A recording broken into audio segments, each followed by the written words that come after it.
Hello, hello. I think it's pretty rare for like any crypto event that we have like three ladies here. We always have this like completely unbalanced like gender ratio and too many crypto bros, and then so now we finally have like two beautiful ladies, founders sitting here, standing here, and then four like steel man argument.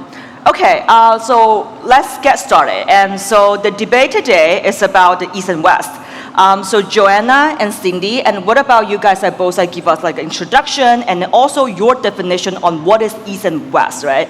Is it Russia East or West, right? And then so is it like the East and West divided by geography, by the market preferences, or by ideology? Okay, please. Joanna first. Sure. Hey guys, my name is Joanna Zhen. I'm the co-founder and CEO of Soon. Soon is it's an SVM rollup stack, the most efficient SVM rollup stack that brings the top performance of Solana virtual machine to other ecosystem, starting with Ethereum. So the reason I think why I was chosen to argue for the West is because I spent most of my life even though I was born in China, but immigrated to the US very early on and have only worked with Western companies in the past. Actually, this includes even pre-crypto, so only worked in the West for the last 2 decades, including OP, Optimism at Coinbase, and later on at the ZK project called Alio. So to answer your question though, so you asked about how do we define, right, the West versus East. To me, it's really just a geography definition, but specifically for the Russia, how does that lie, right? I would say by the Russian money being parked in, Dubai, that would be the East. If it's parked in London, that would be the West. Cool. Cindy? Hi everyone, I'm Cindy. I'm the co-founder of Drift. This has me as the founder of Drip. I am not the founder of Drip, it's Drift. We're the leading DeFi platform on Solana with the largest perpetuals exchange and borrow lend as well as spot. Most recently, we just launched prediction markets on top of our integrated pool of collateral. So we've been deep and building in the Solana space since 2021. I am debating on the Eastern crypto does crypto better than the Western crypto because I'm Malaysian Chinese, grew up in Malaysia and spent most of my career in the East as well. Used to work in Korea and Shanghai, and my career in crypto has been since 2017. I was a trader in the past, so largely trading on centralized Asian exchanges such as KX, Binance, etc. So I'll be debating on this side today. And in terms of the definition, agree with you there. I think we should define it as Eastern versus Western Hemisphere. We don't need to go into too deep philosophy here today. That's out of scope, but we're excited to get started. Yeah, and the reason why I'm just standing in between, so I spent my first 18 years in mainland China and moved to US for the past decade, and then my crypto story is also a very interesting East versus West as well, because when I was having my first job at eBay and I was a product manager, and my manager asked me to do research around the auto marketplace. That was 2012. That's when I figured out Silk Road. And then so I asked my Asian parents, because they all want me to buy houses in San Francisco, how I can move the money out of China. It's impossible, right? It's capital control, everyone can only move 50K. And so I asked my mom, what about we use this Bitcoin thing? So my mom now is not very happy because we should have held on to those Bitcoin instead of my house in Noe Valley in San Francisco. Okay, so I think probably the next question gonna be for Cindy, right? Because Cindy as a Eastern founder, and then so you are flying in between New York and KL now. So being an investor in Drift, and then so I know Drift is also very Western or probably global focused, yeah. When it comes to traders and users acquisition, and can you share a little bit more that, because so if the assumption is East has more users, and then so why you guys are focused on New York? Yeah, I think two things, and that's the core of our argument today, is that a lot of the capital markets that are more mature happens to be in the West, and the capital mature markets creates opportunities for 0 to 1 type of innovation, which is why the founders of Solana, founders of Ethereum are largely Western based. But distribution focuses largely on the East, and there are two things that the East does better, which is from the outflow of the initial innovations from the West, the East does distribution, like I would say 100 times better, due to two things. Like one is necessity. So we talked about capital controls in Asia, and a lot of these are the reason that I got into crypto in the first place. Growing up in Malaysia, there's a lot of rampant capital controls. Can't even take 10 to 100K out without being flagged. So crypto provides a very natural use case. Specifically, stable coins like USDT and USDC are very rampant in Asia versus the West. Second is a very flourishing developer ecosystem in Asia. So our team, we're about 30 now. We recently just announced a funding round to expand our team to 50 people. We're quite split between East and West, and we kind of followed the similar structure of a lot of the early innovations of crypto companies, where we started off building our technology with Western developers and Western researchers. But when it came to distribution and growing the technology, all of our most recent hires in the last year were from the East. So Taiwan, Vietnam, Malaysia, Singapore. And this sort of shows the evolution over time. Distribution happens in the East, but innovation largely happens in the West. Yeah, so I think the question for Joanna then gonna be, Can I challenge that a little bit? Yeah, sure. Yeah, so I think going back to the point, like why West, right? So superior education and immigration policies, right, allows these Western educated Eastern founders to stay in the US, right? So like maybe just to go back to the question, why, Cindy, are you moving, and I know David, your co-founder, moving to New York as opposed to staying in KL, right? Maybe because you thought about, you get better coffee and Wi-Fi in New York. Maybe that's it. Well, I think that going back to the dichotomy of this question, I think we all agree here that crypto is inherently global, and to focus on East versus West is a new question. But we're here today, so we can talk about it. But I do think that a combination of the best of both is the best way to operate here. For founders that need to fundraise, raise capital, I think being in the US is definitely the right decision. And having stricter regulations in the US also makes it more difficult for a founder to scale their company. So starting out raising capital in the US is great. Capital Agreed, markets are awesome, a lot of money there. But as you're going into expansion mode, I think that the real users are in Asia. The real scale of developer ecosystem is in Asia.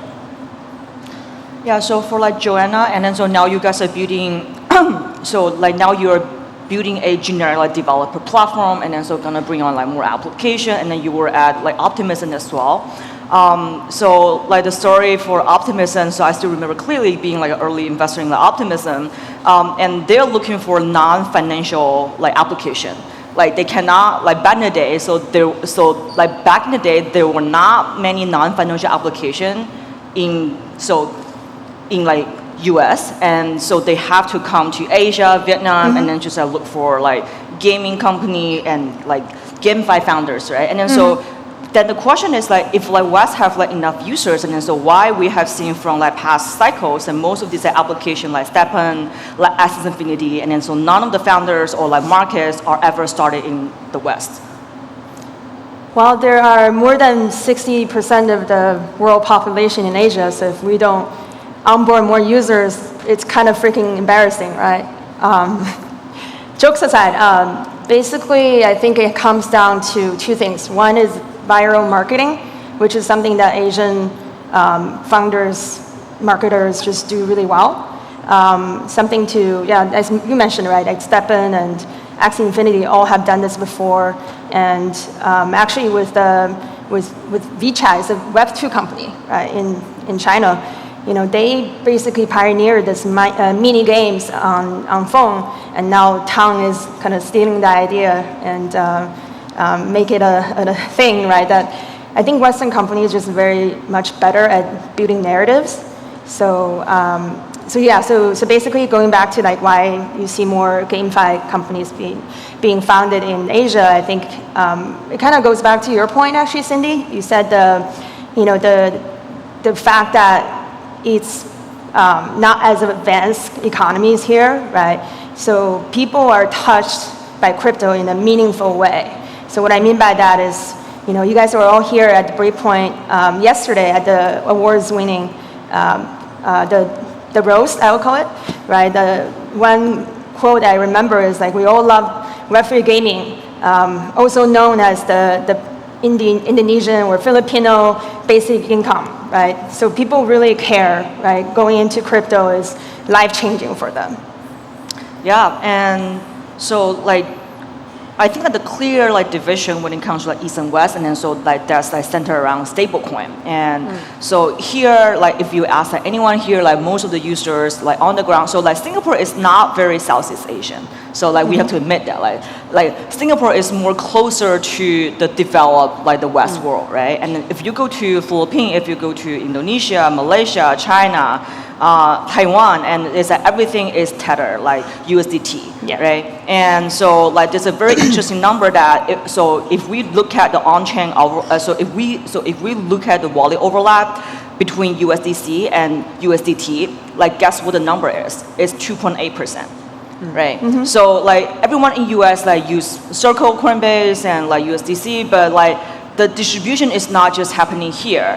And I think we have this very interesting offshore and onshore like dichotomy. And so then like the question probably for like both sides is, and like it seems like the stablecoin becoming this like shadow dollar play and like neo-banking play. But the stablecoin distribution is a highly separated, right? And then so probably for like Cindy, because like you guys have to onboard USDC, like USDT, and like all the stablecoin as like collateralized. So how do you see that distribution like being like so sparse out? Yeah. I think the stablecoin, it's important to talk about what people are using the stablecoins for as well. Like one is trading. People don't want to renominate in fiat once they've entered the crypto ecosystem. So it's very important to build on-chain economies around supporting different stablecoins. So Drift, for example, we have a cross-collateral system, and we enable, I think we're one of the only DEXs that do this, we enable multiple sources of stablecoin collateral to be used as collateral. So USDC is actually by and large our larger pool, as is on Solana. USDT is about maybe like 10% of USDC right now. But that tells you the bifurcation of the users. Within Solana ecosystem, I think the users are currently still very much more on the Western side. When you compare it to something like Tron, which is a very clearly Eastern-focused chain, I think the USDT emissions versus USDC are like 100 to 1. Yep. So for us as a DeFi protocol, it's very important to build port and rails around both sides so that Western users and Eastern users can allow for both. But when we look at trading volume, even though the USDT volume is 10% of USDC, the trading volumes generated on the Eastern side are much higher than on the West. So these people are clearly using USDT to do a lot of trades as well, not just as a form of payments. So for Joanna, like given your experience at... Can I go back to that question and answer that? Yeah. I think it's a really good point, right? Like why do we see very small overlap between USDT, USDC? A lot of this has to do with not just perception, but the reality of the West being more compliant, right? So, the kind of general consensus is that, let's just use Coinbase and Binance example, right? The Coinbase, it's a lot more compliant, and you have to pay 30% tax by trading and reporting tax on top of it. And my DevRel guy would tell me in India, people actually still prefer to use Coinbase, even though Binance is much larger, market cap and much larger trading volume there. And the reason is because the local banks will close your accounts if it's linked to Binance crypto, because they think it's, again, could be perception, but also high likelihood of nefarious crypto activities happening. So people would rather just pay that extra money to be on Coinbase just to make sure that their assets not going to be taken away. And that's a big deal because we Asians are very cheap. Yeah, so Joan, just given your experience at Coinbase before, and so thinking about the distribution, right? So now you're building a platform. And then so are you going to repurpose some of the prior distribution techniques from Coinbase, because Coinbase so as you said, it's highly compliant, but the thing is that when it comes to when it comes to emerging markets, and so Coinbase so far does not have a relatively good distribution so far, and then so when it comes to soon, and then so have you guys think about the actual user distribution plan? Yeah, absolutely. So just by maybe starting with my team, right? So I am one of the two only people that's actually sitting in the West. So even though I guess we're by definition a Western company, but we're actually very much deeply rooted in the East. And all my developers are actually Chinese, because they're just as good as the Bay Area developers, and I pay them 1/3 of the salary, and everyone's still happy. So that's a little joke, but it's true. But yeah, just to come back, right? So on the user side, we because we have these people that's on the ground, right? Very much deeply rooted in the local communities, and we know where the developers are, the good developers are especially. We are absolutely focusing on the emerging market side, right? Especially the APAC. So we're on a mission to elevate these emerging market developers, because we believe the next wave of high quality developers is going to come from. Yep. I think this also leads to the next argument, if West has the tech, right, and why all the developers are Chinese and Eastern developer, and I think for Cindy as well, most of your developers are in KL, right? Half, mostly. Yeah. Mostly, So if we look at the actual developer onboarding, and I think the thing is, okay, at a very, very high level, most of this frontier crypto publication, indeed coming from the West, because of the brains and the professors are still in US college, whatnot, right? But the actual developer who are making things happen, it seems to be all Eastern developers. So Joanna, do you want to start with that? So have you seen the developer quality, or their different lifestyle or working style? So why you guys eventually land on having most of Eastern developers? Because the Eastern developers they work hard and they deliver fast, right? So take ourselves example, right? We basically launched the DevNet within 3 months, and testnet we're actually, I guess, alpha for everybody. We're going to announce that next week, and that's the whole process took about 5 months, compared to maybe some of the other SVM projects that have been doing research for years and barely delivers. So it have a lot more runway, right, with also less kind of a burn rate when it comes to cost. So I think in general, just being able to tap into the talent pool here is really important. And we, going back to my point, right, we were all about getting the developers onboarded in this part of the region. And the other thing I want to actually give Cindy a shout out. I think, Drift, right? These are the great examples, what inspired us about why we wanted to, we wanted to onboard these next wave of high quality dApps that can actually track users from both West and East. Yeah, I think to wrap up, a lot of the users are in the East. A lot of the innovation happens in the West, but when you look at Binance with 200 million wallets, when you look at Korea, 1 in 5 Koreans have a centralized exchange account versus just 70 mil in Coinbase, right? A lot of the speculation, payments, and necessity for crypto happens in the East. alongside the ease and accessibility of developers here. But combining that with innovation and the capital markets of the West is where we want to be. And I think both our companies are positioned in that way. Joanna, I want to give us like closing remarks. Yeah, the closing thought is it doesn't matter if it's East versus West.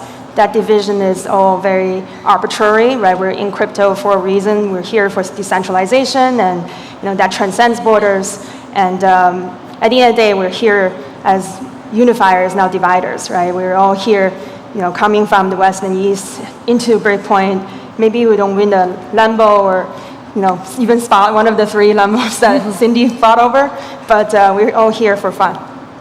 Thank you, everyone. Thank you to beautiful ladies, and then I hope that we crypto people can be completely meta-sovereign, apolitical, and because I think after COVID, there's only one consensus that can be easily generated. It's we all deserve better government. Okay, thank you, everyone. Thank you.